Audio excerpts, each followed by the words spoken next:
I grew up in Queens, middle class.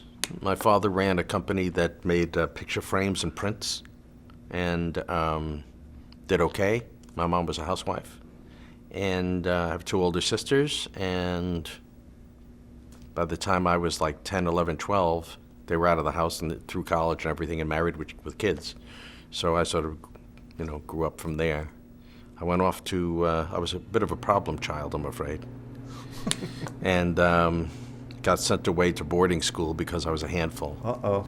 It was Cheshire Academy in Connecticut. And I guess I got some good out of it because I got some sort of study habits because it was kind of a rigid, after dinner you went to your room, you did your homework. There was like nothing else to do, and you had no choice.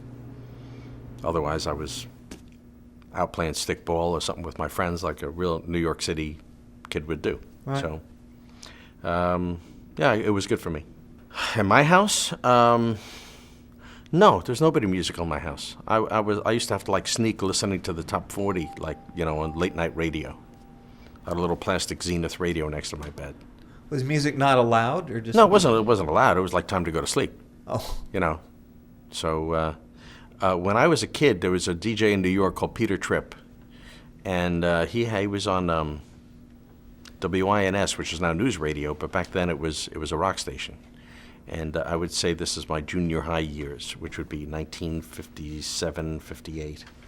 And he'd have a top 40 countdown show, starting at 5 and ending at 8. So if you turned it on at 7, you'd hear the top 10, kind of thing. And I would never miss that.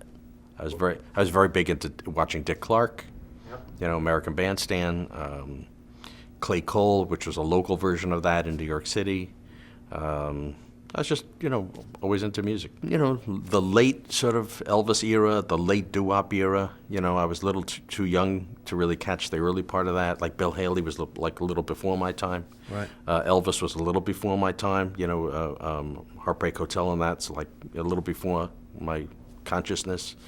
I mean, I knew it, but I wasn't into it. And then my family was into, believe it or not, like show tunes and Broadway shows, and took me to see My Fair Lady when I was like, 13 years old, or Little Abner on Broadway. And there was an entrepreneurial gym teacher at my school who did road trips where he would, you pay a few bucks and you'd get to see a Broadway show and go to a swimming pool at a hotel in Brooklyn or something. Right. So I went to a lot of those. It was something to go do on a weekend. They'd go to a Saturday matinee, like about a group of 30, 40 kids.